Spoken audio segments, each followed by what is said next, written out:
தீன் பேசுகிறேன் நியூயார்க்லேருந்து. இப்போது உங்ககிட்ட நான் விவரமாக விவரிக்க இருக்கிற ஒரு முக்கியமான ஒரு கேஸ் தொடர்பான ஒரு ஜட்ஜ்மெண்ட். இது வந்து கல்கட்டா கிரிமினல் ஒரு கேஸ் வந்து கல்கட்டா ஹைகோர்ட்டில் நடந்த கிரிமினல் கேஸ். இந்த தீர்ப்பை கொடுத்தது வந்து ஆனரபிள் ஜஸ்டிஸ் சப்யாசச்சி பட்டாச்சாரியா. இவர் தான் இந்த தீர்ப்பை எழுதியிருக்கிறாங்க. இந்த இந்த இந்த கேஸை நான் ஏன் வந்து விவரமாக இங்கே படிக்கிறேன் அப்படின்னா, இதுக்கு பின்னணியில் வந்து ஒரு முக்கியமான விஷயம் இருக்குது. இப்போது சமீபத்தில் இந்த கடந்த ஒரு வாரமாக ஜுமேல் அப்படிங்கிற ஒரு 17 வயது சிறுவனை வந்து போக்சோ சட்டத்தின் கீழ் நாகப்பட்டினம் மகளிர் காவல் நீதிமன்றம் வந்து மகளிர் காவல் நிலையம் வந்து கைது செஞ்சு ரிமாண்டில் வச்சுருக்காங்க. இப்போது அந்த கேஸில் பின்னணி பார்த்திங்கன்னா, இந்த பையன் வந்து 17 வயசு, அந்த பொண்ணு வந்து 16 சொச்சம் வயசு. அந்த பெண்ணுக்கு அந்த பொண்ணு வந்து இந்த பையனுக்கு ப்ரப்போஸ் பண்ணுறாங்க. அந்த பையனும் இந்த பெண்ணும் கம்யூனிகேஷனில் ஏதோ ஒரு ரிலேஷன்ஷிப்பில் இருக்கிறாங்க. அப்புறம் லவ் பிரேக்கப் ஆகிடுது, ஃபெயிலியர் ஆகிடுது. லவ் பிரேக்கப்புக்கு அப்புறமா இரு தரப்புக்கும் தெரிய வருது. கிட்டத்தட்ட ஒரு 7-8 மாதம் கழித்து தெரிய வருது. கடந்த செப்டம்பர் மாதம் இது தெரிய வந்ததுக்கப்புறம் பெற்றோர்கள் கண்டித்து பிரித்து வைக்கிறாங்க. அதன் பிறகும் இந்த பெண் வந்து தொடர்ச்சியாக அந்த பையனை வந்து ஃபோன் போட்டு தொல்லை கொடுத்துருக்கு. அந்த ஃபோன் வர சமயத்தில் அந்த பையன் வந்து அந்த காலை எடுத்து அவங்க அம்மா அப்பாட்ட கொண்டு போய் காட்டியிருக்கிறான். இந்த பாருங்கள், அந்த பொண்ணு வந்து எனக்கு தொடர்ச்சியாக கால் பண்ணுது அப்படின்ட்டு. அப்படி கொடுத்த சமயத்தில் அந்த பையனோட பெற்றோர் அந்த பெண்ணோட தகப்பனுக்கு பின்னணியில் பார்த்தீங்கன்னா, இந்த பெண்ணோட பயாலஜிக்கல் ஃபாதர் அவர் ஒய்ஃபை, அதாவது இந்த பெண்ணோட பயாலஜிக்கல் மதரை டிவோர்ஸ் பண்ணிவிட்டு அவர் வேறு ஒரு கல்யாணம் முடித்து அவர் வேறு இடத்துல வாழ்கிறாரு. இந்த பெண்ணையும், அதாவது இந்த 16 வயசு பெண்ணையும் அந்த பெண்ணோட பயாலஜிக்கல் மதரையும் தனியாக விட்டுட்டு இவர் வந்து வேறு இடத்துல போய் வாழ்ந்துகிட்டு இருக்கிறார். இந்த பெண் வளர்கிறது எல்லாமே அந்த மதரோடு வளருது. இந்த பையனுக்கும் 17 வயசு பையனுக்கும் அந்த 16 வயசு பொண்ணுக்கும் இந்த காதல் தொடர்பு அந்த இது இருக்குது அப்படிங்கிறது இந்த பெண்ணோட தாய்க்கு முன்னமே தெரியும். இந்த முன்னமே தெரிஞ்சு இவன் வர்றது போகிறத வந்து இந்த பெண்ணோட தாய் என்கரேஜ் பண்ணியிருக்கிறாங்க. அவனுக்கு போதிய வசதியும் செஞ்சு கொடுத்துருக்குறாங்க. அவன் வந்து மீட் பண்ணுற மாதிரி கண்டும் காணாமல் அதை அவங்க அட்மிட்டும் பண்ணியிருக்கிறாங்க. எப்படி இந்த சென்ஸ் வந்து அவன் வந்தால் வாங்க தம்பி அப்படின்னு கூப்பிட்றது, இன்வைட் பண்ணுறது, வீட்டில் உட்கார வைக்கிறது, அவங்க பாட்டுக்கு அவங்க வேலை செய்ய பார்க்க போயிடுறது, இந்த பொண்ணு இந்த பையனும் பேசிகிட்டு இருக்குது. இந்த மாதிரியான விஷயங்கள் அந்த தாய் இருக்கும்போது நடந்திருக்கு. இந்த தகப்பனை நான் ஏற்கனவே சொல்லிட்டேன். இந்த தகப்பன் பேர் ரஷீத். அவர் வந்து ஒரு கோழி கடையில் இறைச்சி வெட்டக்கூடியவராக வேலை பார்த்துட்டு காரைக்காலில் அவர் இருக்கிறாரு. அவருக்கு மறுமணம் வேறு ஒரு கல்யாணம் முடித்து அவருக்கு ஒரு குழந்தை, ஒரு சின்ன கை குழந்தை ஒன்று இருக்குது. இவரை முதல் விவாகரத்து பண்ண இந்த பெண்ணோட தாய் அந்த பெண்ணுக்கு மறுமணம் முடிக்கலை. அந்த அம்மா தான் இந்த பெண்ணை வந்து வளர்த்துக்கிட்டு வர்றாங்க. இப்போது இதுதான் இந்த ஸ்டோரி. இது சமீபத்தில் நாகூரில் நடந்த ஸ்டோரி. இப்போ இந்த ஜட்ஜ்மெண்ட்டும் கிட்டத்தட்ட அதே மாதிரியான பொருத்தமான ஜட்ஜ்மெண்ட். இப்போ ஏன் நான் இதை படிக்கிறேன் அப்படின்னா, எவ்வளோ போக்சோ ஆக்ட் வந்து எந்த அளவுக்கு அப்யூஸ் பண்ணப்படுது, மிஸ்யூஸ் பண்ணப்படுது அப்படிங்கிறதுக்கு இந்த ஒரு ஜட்ஜ்மெண்ட் வந்து அழகான முறையில் அதை கண்டித்து அதை விவரிக்குது. இப்போது இந்த கேஸில் இது நாகூரில் உள்ள சம்பவத்தை நான் சொல்லிட்டேன். நாகூரில் எந்த மாதிரியான சூழ்நிலையில் அந்த பையன் மேலே போக்சோ ஆக்ட் போட்டிருக்கிறாங்க அப்படின்றத. இப்போது இந்த கேஸுக்கு வரும். கல்கட்டா நடந்த இந்த கேஸ் இது வந்து ஒரு அப்பீல் கேஸ். இதில் வந்து இந்த பையன் வந்து 22 வயசு இளைஞன், 22 வயசு இளைஞன். இந்த பெண் வந்து 16.5 வயசு பெண், 16.5. ஓகே, அந்த பெண் she was studying 12th standard படிச்சுட்டு இருந்தாங்க. அந்த பெண் 16 வயசு 12வது படிக்கிற காலகட்டத்தில் இந்த பையன் வந்து வந்துக்கிட்டு இருப்பான். இதில் வந்து பிடபிள்யூ ப்ராசிக்யூட்டர் விட்னஸாக 4 பேர் இதில் இடம்பெறாங்க. அவங்களோட அதில் ப்ராசிக்யூட்டர் விட்னஸ் 3 and 4 வந்து ஒரு டாக்டராக இருக்கிறாங்க. இப்போ இந்த விஷயத்தில் எப்படின்னா, இந்த பெண் தரப்பில் வந்து ஆஜரான அட்வொகேட் வந்து பல வகையான முன்னுதாரணங்களையும் காட்டுறாங்க. அந்த prosecutor prosecutor witness number 3 and 4 cross examine பண்ணுறாங்க.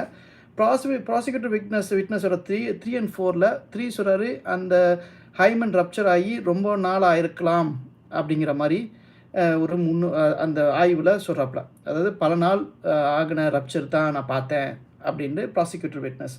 அதில் டாக்டர் அவிக் தாஸ், டாக்டர் அனுவா தேவ் அப்படின்ற 2 டாக்டரை ரெஃபர் பண்ணுறாங்க இந்த விஷயத்தில். And pregnancy test yielded negative result, இது ஒரு முக்கியமான விஷயம்.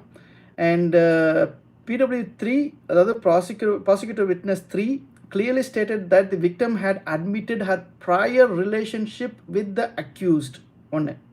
Moreover, no instance of rape was alleged by the victim during medical examination.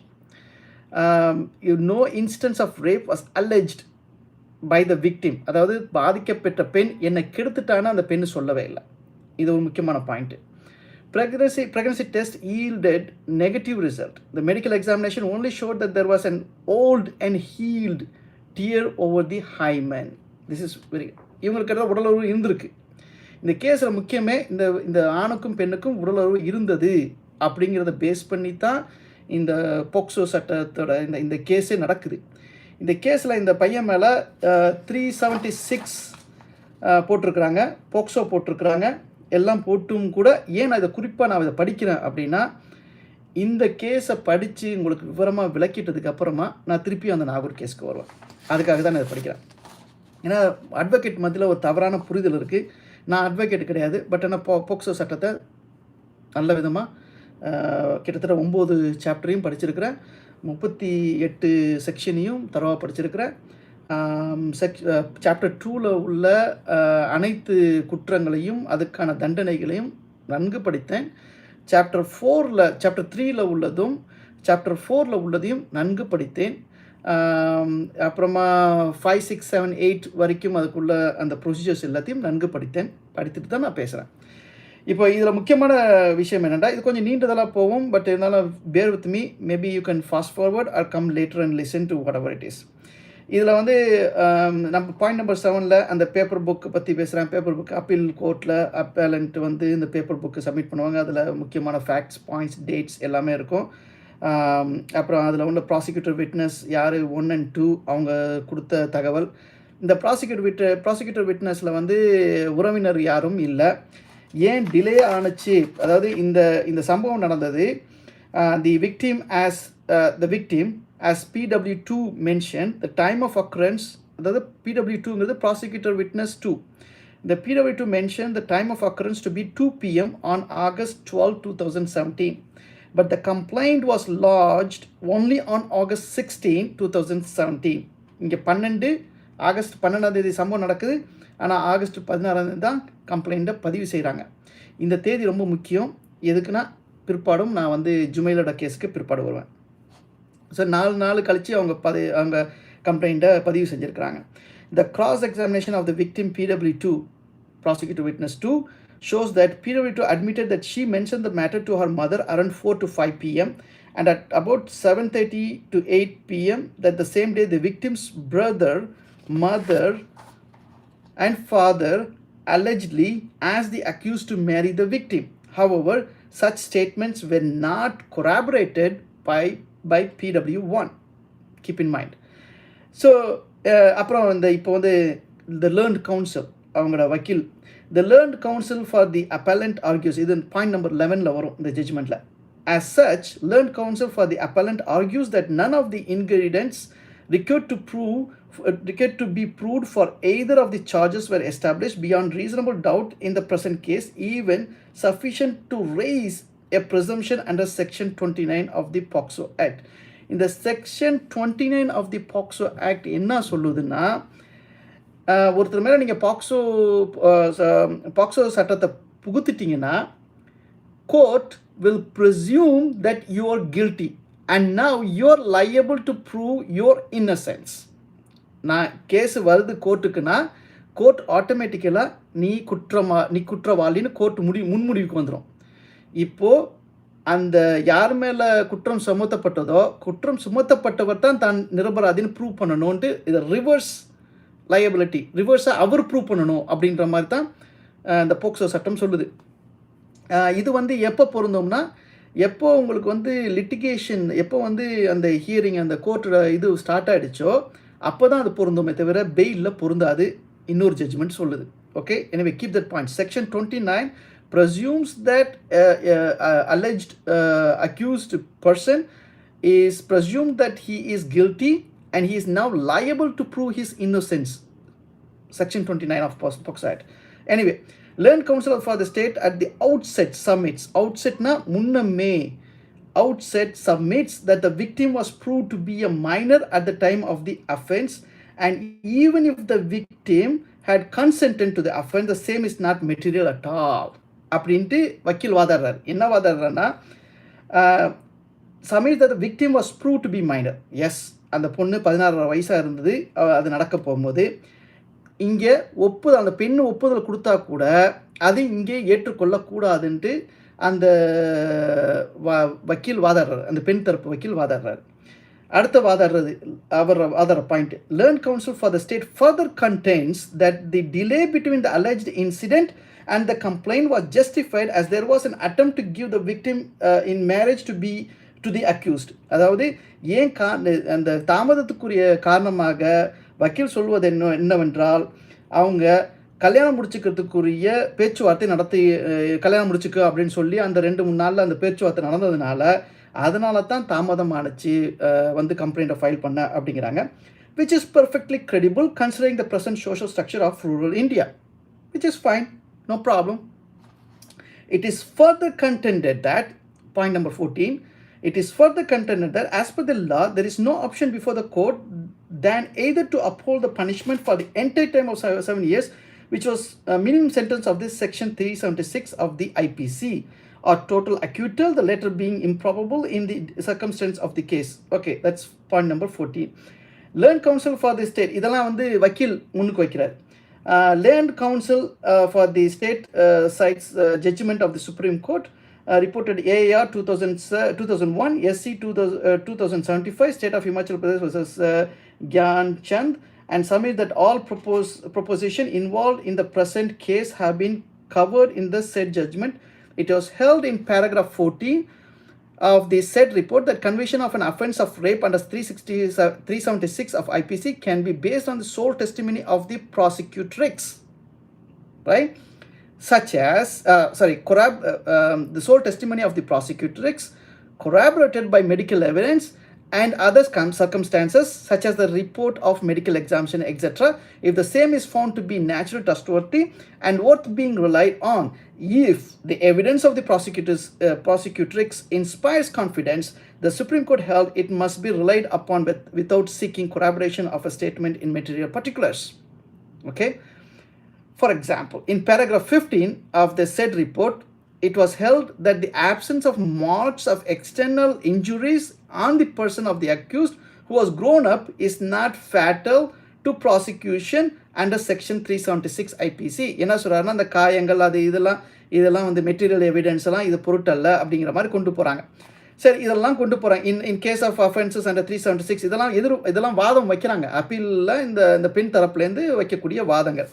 இப்போ நம்ம கொஞ்சம் ஃபாஸ்ட் ஃபார்வர்ட் பண்ணி இந்த ஜட்ஜ் என்ன சொல்கிறாரு அப்படின்றத நம்ம கிளியராக பார்த்துருவோம். ஜட்ஜ் என்ன சொல்கிறாரு, ஓகே, டிலே இப்போ பாயிண்ட் நம்பர் 32லேருந்து நம்ம 28, 29, 30, 31, 32 வரைக்கும் நம்ம கலந்து போய்டும். ஏன்னா அது கிராஸ் எக்ஸாமினேஷன் அது இதெல்லாம் அந்த இதில் வருது, மெடிக்கல் ரிப்போர்ட் வரைக்கும் வருது, எல்லாமே வருது. ஆஸ் ரிகார்ட்ஸ் அலிகேஷன், ஓகே, இங்கே வருது. ஓகே, இங்கே தான் ஒரு முக்கியமான பாயிண்ட் 37லேருந்து. As regards the allegation under section 3 and 4 of POCSO Act. As regards the allegation under section 3 and 4 of the POCSO Act are concerned, technically the victim was a child as defined section 2D of the POCSO Act, which means any person below age of 18 years fulfills the definition of a child, which is POCSO. POCSO says that, right? That's fine. However, in order to apply section 29 of the POCSO Act, the prosecution has to make out a strong case which has to be natural, trustworthy, and worth being relied upon upon the evidence of the prosecutors must inspire confidence. 38ல போடுறாங்க point. 39 as held in Ganesan versus State reported at 2020 10 SCC Supreme Court 573 conviction can be granted on sole testimony of the victim only where such அந்த case வந்து அந்த பையன் சின்ன பையன் ஆக்சுவலாக 13 years old and 13 years old and he was 5th or 6th grade. அது ஒரு தமிழ்நாடு புவனகிரி அந்த கேஸ் அது. எனிவே இப்போ நம்ம ஃபாஸ்ட் ஃபார்வர்ட் பண்ணிடுவோம். பாயிண்ட் நம்பர் 40 அந்த கேஸை இதில் காட்டுறாங்க.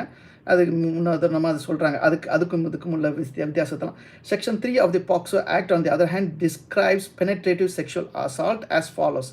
இங்கே பெனட்ரேஷன் ஆணுச்சின்னு சொல்ல போகும்போது செக்ஷன் 3 penetrative sexual assault பற்றி பேசுது.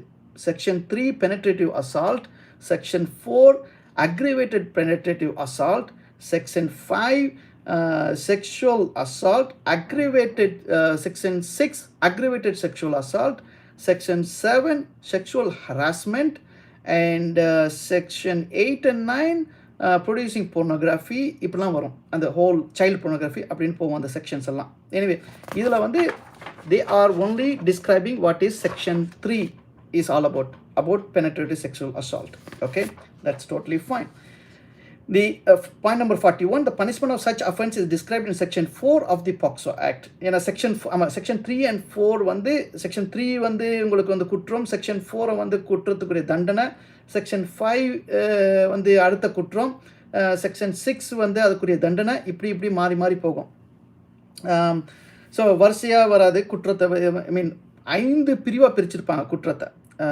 penetrative sexual act, sexual assault, aggravated penetrative sexual assault அப்படின்னு பிரிச்சுட்டு வந்து அது ஒவ்வொன்றுத்துக்கு மத்தியிலையும் 2 செக்ஷனாக குற்றம் தண்டனைன்ட்டு பிரிச்சுட்டு வருவாங்க. அது வேறு சப்ஜெக்ட். அது நீண்டமாக போக்சோ ஆக்டை பற்றி முழுமையாக பேச போகும்போது நான் தெளிவாக அது அக்கு வேறு ஆணி வேறாக பிரித்து உங்களுக்கு வந்து சொல்லிடுறேன்.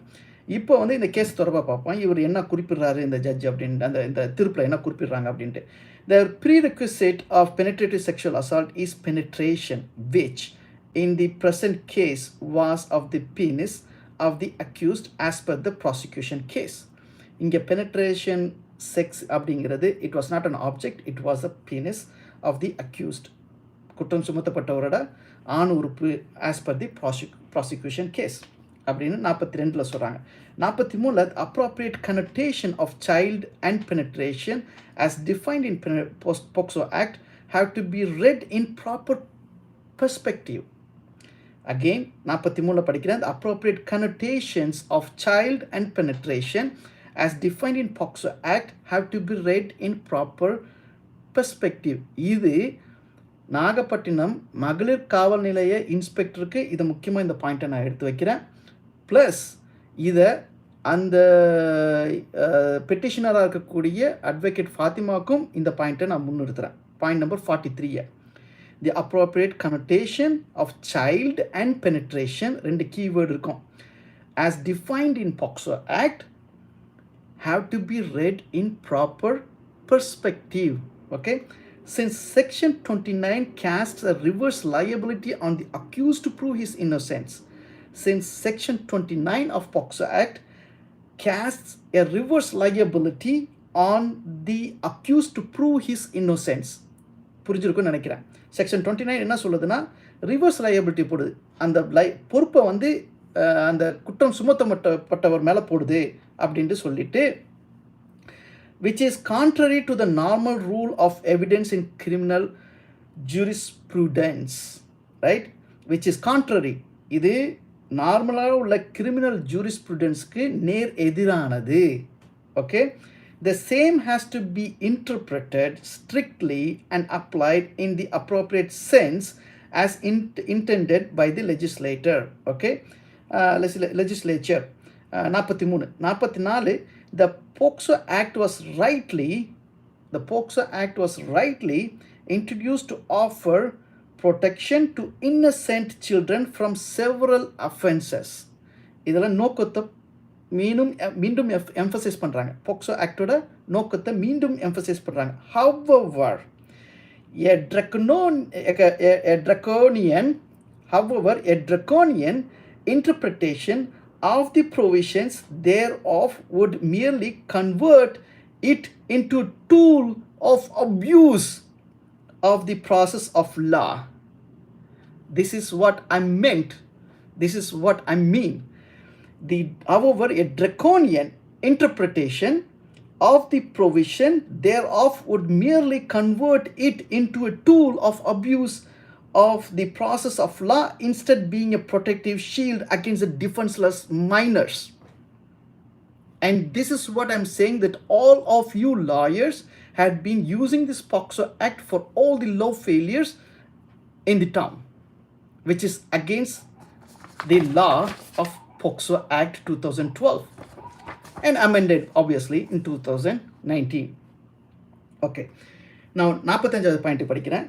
Keeping in view the definition of child in section 2D of the said act, even a person who is aged 17 years and 364 days would qualify as a child, but her maturity would not be much different from another person who was just 1 day older than her, that is 18 years old. Point number 46. The court's interpretation of a statute cannot be with eyes closed to practical realities and have to be construed in proper perspective, keeping in view the objects and reasons of the act. The stated object of the act is to protect children from offenses of sexual assault, sexual harassment, and pornography, and to provide for establishment of special courts for trial of such offenses for matters connected therewith or incidental thereto. As such, while construing the expression child in appropriate perspective, the age, the maturity, and other circumstances also becomes relevant to clinch a case on the ground of penetrative sexual assault. You got to note this point. This is very good, important point. Point number 47. In the present case, the victim girl was admittedly 16 and a half years old and studied in class 12 at the relevant point of time. இந்த நாகூர் கேஸ்லேயும் இந்த பெண்ணு 16 வயசு அந்த சம்பவம் நடக்க போகும்போதுன்னு சொல்கிறாங்க. 16 இருக்கட்டும் இல்லை 15 இருக்கட்டும், still she is below 17. She was not naive enough to not to know implication of sexual intercourse. She was not naive enough not to know the implication of sexual intercourse. You know about naive என்னன்னு தெரியும் நினைக்கிறேன். She was not naive enough not to know the implication of sexual intercourse. Rather, the victim admittedly had a physical relationship with the accused. Rather, the victim பாதிக்கப்பட்ட பெண் had a physical relationship with the accused. அதையும் இதில் காட்டுறாங்க. அந்த பெண்ணும் அந்த ஆணும் உடல் ரீதியான தொடர்பு வைத்து கொண்டிருந்தார்கள், பரஸ்பரம் புரிந்துணர்வோடு அப்படின்ட்டு சொல்லிட்டு, who was also a very young age. சரியா? Was also a very young age on several occasions prior to the incident. Although the consent of a minor is not a good consent in law, இதுதான் இங்கே தான் உக்கு, and cannot be taken into account as a consent as such, good, the expression penetration as engraved as a consent, the expression penetration as envisaged in the POCSO Act has to be taken to mean a positive unilateral act on the part of the accused. அடுத்தது, consensual participatory intercourse in view of the passion involved. Consensual participatory intercourse in view of the passion involved need not always make penetration. பரஸ்பரம் புரிதலோட ஈடுபட்ட ஒரு participatory intercourse, பங்காற்றும் உடல் உறவில் penetration என்ற வார்த்தை பொருந்தாது. பெனட்ரேட் பண்ணலை. இந்த சட்டத்தில் சொல்லப்பட்டிருக்கிற பெனட்ரேஷன் வேற, பரஸ்பரம் புரிந்துணர்வோடு கான்சென்சுவல் பரஸ்பரம் பார்ட்டிசிபேட்டரி பங்காற்றுதலோடு உடலுறவு intercourse in view of the patient involved காதல் அந்த இன்வால்மெண்ட்டோட need not always make penetration. சரியா? அது ஒன்று. need not always make penetration by itself and unilateral positive act. Okay, இது ஒரு தரப்பு மட்டுமே நடந்த ஒரு தரப்பிலேருந்து மட்டுமே செலுத்தியதாக கருத முடியாது. அந்த மாதிரி அர்த்தம் வரும் அதில். By itself an unilateral positive act of the accused, but also நான் திருப்பியும் படிக்கிறேன். need not always make penetration by itself an unilateral positive act of the accused, but might also be a union between two persons out of their own volition. Right? In the later case, the expression penetrates in the section 3A of the POCSO Act might not always connote mere voluntary juxtaposition. Right? இதில் என்ன சொல்கிறாங்கன்னா, section 3ல கொண்டு சொல்லப்பட்டிருக்கிற penetrates அப்படிங்கிற வார்த்தை of the POCSO act might not always connote mere voluntary ஜக்ஸ்டபொசிஷன்னா அந்த இரண்டு பேரும் சேர்ந்து ஒன்றிணைந்து ஈக்குவலாக ஈடுபடுறதுக்குள்ள வார்த்தை அது. Juxtaposition of the sexual organ of two persons of different genders. திருப்பியும் படிக்கணும்னா இந்த பாயிண்ட் தான் ரொம்ப முக்கியம். The expression penetrates in section 3 of the POCSO Act may not always connote mere voluntary juxtaposition of the sexual organ of two persons of different genders. If the union is participatory in nature, there is no reason to indict only the male just because of the peculiar nature of anatomy of the sexual organ of different gender. This is the point. If the union is participatory in nature, இந்த சேர்மானம் இயற்கை participatory in nature, ரெண்டு பேரும் பங்காற்றுதலாக இருக்கும் பட்சத்தில் there is no reason to indict. there is no reason அவரை ஒரு ஆணை மட்டுமே குற்றம் சுமத்துறதுக்கு there is no reason to indict only the male just because of the peculiar nature of the உறுப்பு. Okay? Right. There's the அதில் maturity லெவல்லாம் irrelevant அப்படிங்கிறாங்க. Relevant factors to be taken into consideration to decide whether the penetration was a unilateral, ஒருத்தரை பட்சமாக மட்டுமே நடந்ததா அப்படின்ற மட்டும் தான் பார்க்கணும். And positive act on the part of the male, hence seen in proper perspective. The act alleged, even if proved, could not tantamount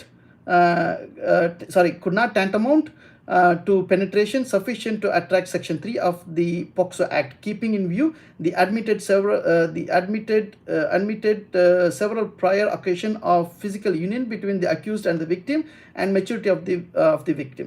As such, it cannot be said that the accused was guilty of penetrative sexual act. As such, since here the act of penetration, even if true, would have to be taken not as a unilateral act of the accused, but a participatory moment of passion involving the participation of the both victim and accused.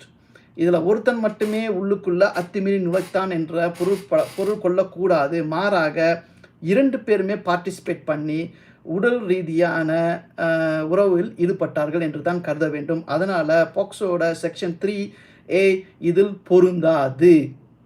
Section 1 and 2 preliminary அப்ஜெக்டிவ்ல போயிடும்.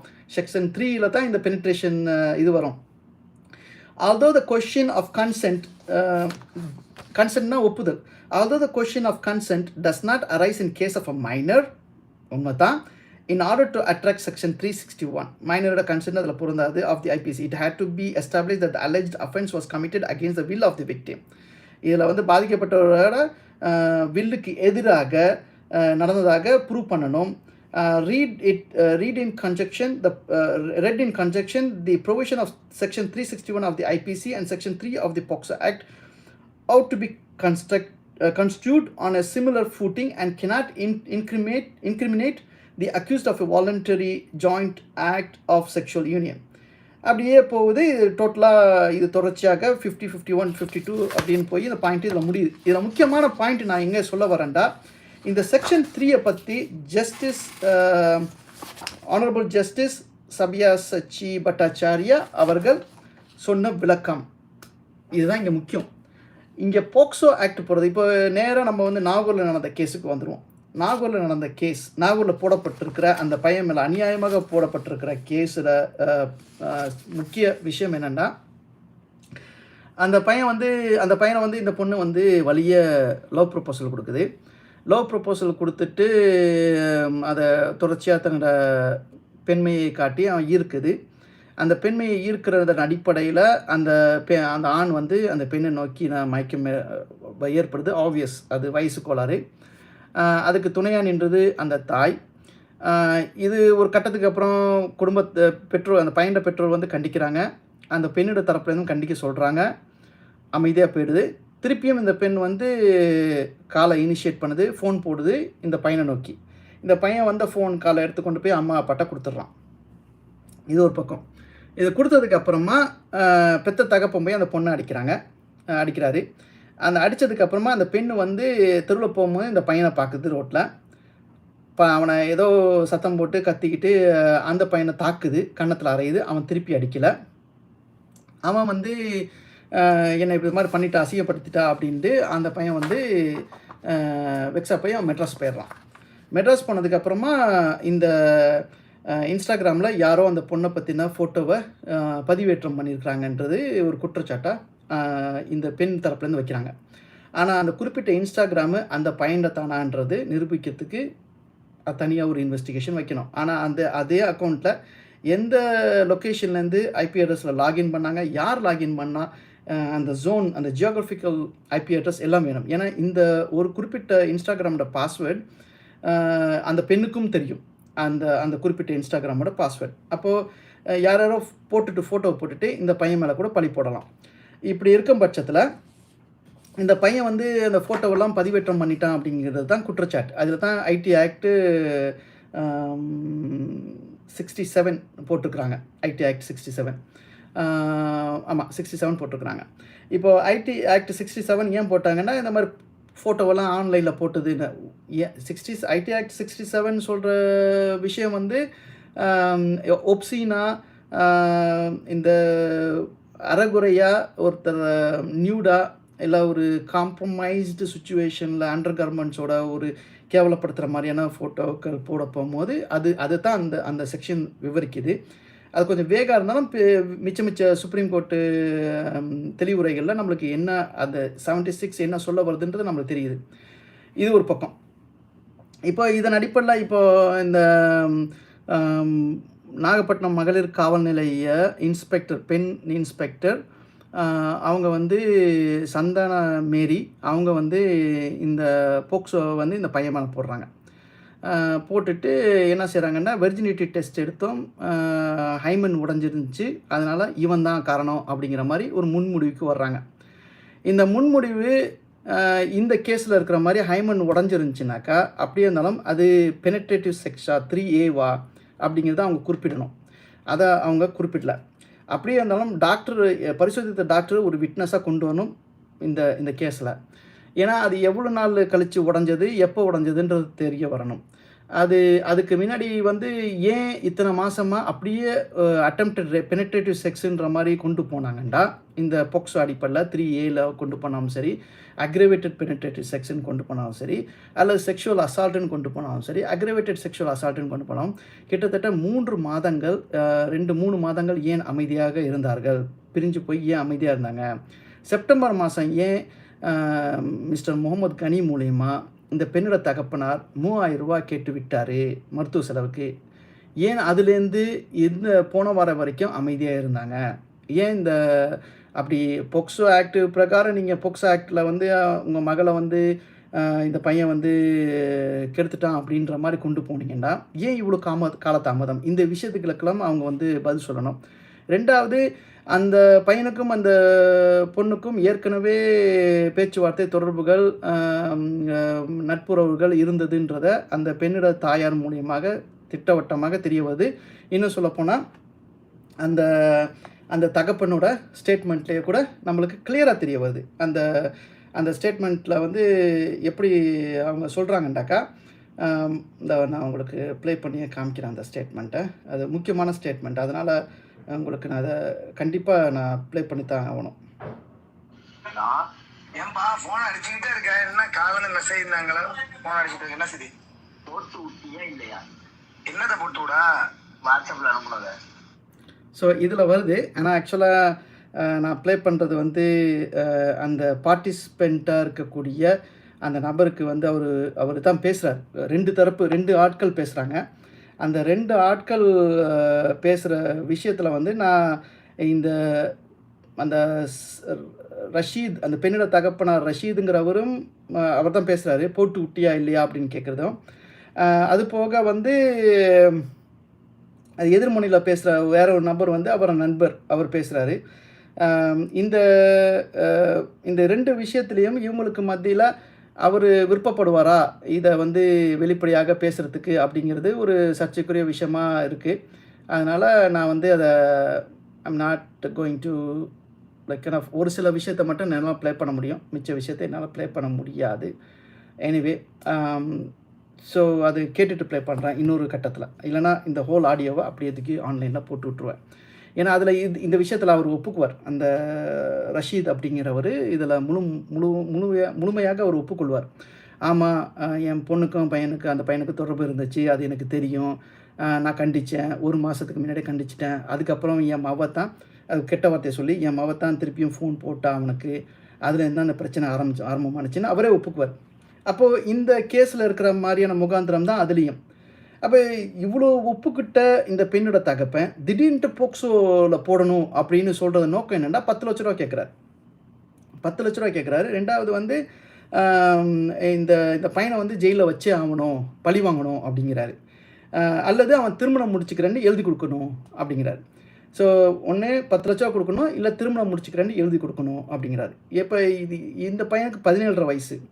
அவன் மைனராக இருக்கப்போ எப்படி திருமணம் முடிச்சுக்கிறேன்னு வாக்கு கொடுப்பான் அப்படின்னு நான் கேட்ட கேள்விக்கு, இல்லைனா கேஸ் அப்படி நடத்திக்கிட்டே இருப்போம், அவன் ஆட்டோமேட்டிக்காக 18 வயசு ஆகிடுவான். 18 வயசு ஆனதுக்கப்புறமா அவன் எழுதி கொடுக்கணும்னா, லீகலி ஒரு ஆண் மகனுக்கு லீகல் திருமண வயதுன்னு பார்த்தாக்கா 18 கிடையாது.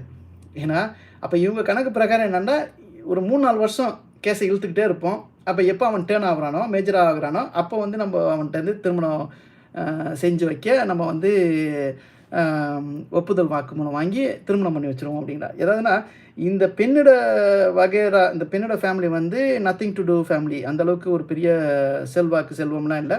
அவங்க வந்து ஒன்றும் இல்லாத அன்னட காட்சியாக இருக்கிறாங்க. இந்த பையன் சைடு வந்து நல்லா வெல் டு டூவாக இருக்கிறாங்க. அதனால் விரிக்கப்பட்ட வலை தான் இந்த பெண்ணை வந்து இந்த பையனுக்கு தொடர்பு பண்ண சொல்லி இந்த பையன் போகும்போதும் இந்த பெண்ணோட தாயை வழிவகை செஞ்சது எல்லாமே. இப்போ நான் இதில் இந்த ஹோல் வீடியோவில் நான் சொல்ல வர விஷயம் என்னென்னா, இந்த கல்கட்டா கேஸ் அடிப்படையில் தான் இந்த ஜஸ்டிஸ் சப்யாசச்சி பட்டாச்சாரியா அப்படிங்கிறவங்க சொல்கிற மாதிரி இதுக்கு முன்னாடி இந்த பெண்ணுக்கும் ஆணுக்கும் பரஸ்பர புரிந்துணர்வான ஒரு உடல் ரீதியானவோ இல்லை மன ரீதியானவோ தொடர்புகள் இருந்ததா அப்படிங்கிறத கருத்தில் கொண்டு தான் போக்சோ போடணும்.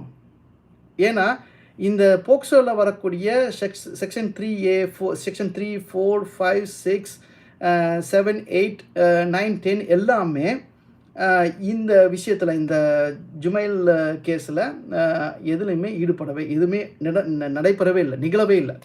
அப்படி இருக்க போகும்போது இவங்க எப்படி போக்சோ வந்து இந்த பையன்ட கேஸில் வந்து போட்டாங்க அப்படிங்கிறது ஒரு பெரிய சர்ச்சைக்குரிய விஷயமா இருக்குது.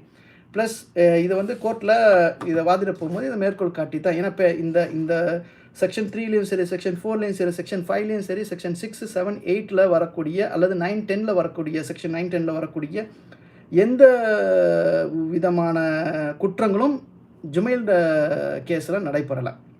வெறும் ஹைமன் ரப்சர் ஆகிருக்கு அப்படிங்கிறத வச்சு மட்டும் போக்சோ போட முடியாது. வெறும் வயசை மட்டுமே வச்சு போக்சோ போட முடியாது. காரணம் ஹைமன் எப்படி வேணாலும் உடையும். ஸ்போர்ட்டிவாக இருக்கிறதுனால உடையும், ஆக்டிவாக இருக்கிறதுனால உடையும், இல்லை ஜெனட்டிக்கலாக கூட உடைஞ்சிருக்கும். அது அப்படி பார்த்தா எப்பேற்பட்ட உடைதலிருந்து எவ்வளோ காலத்துக்கு முன்னாடி, எவ்வளோ மாதத்துக்கு முன்னாடி உடைந்து எப்படியாக காய்ஞ்சது அப்படிங்கிற விஷயம்லாம் வேணும். அப்படி உடையும் சந்தர்ப்பத்தில் ஏன் தன்னை கெடுத்து விட்டதாக இந்த பெண் உடனடியாக ரிப்போர்ட் செய்யவில்லை அப்படின்ற கேள்வி உருவாகும். அப்போது அதுக்கப்புறமாவும் ஏன் தொடர்ந்து நட்புறவில் இருந்தாங்கன்ற செய்தி வரும். இப்போ நட்பு பிரேக் ஆகும்போது உடனே எனக்கு எடுத்துட்டான்ற விக்டிம் கார்டு ப்ளே பண்ணுறாங்களே, இது நியாயமா அப்படிங்கிற விஷயம் வரும். அப்போது இந்த கோர்ட்டு கேஸு இந்த கோர்ட்டில் உள்ள ஜட்ஜ்மெண்ட் வந்து மேற்கோள் காட்டப்படும். Anyway, thank you very much. ஜஸாக்கல்லாஹ் ஹைரன். அஸ்ஸலாமு அலைக்கும்.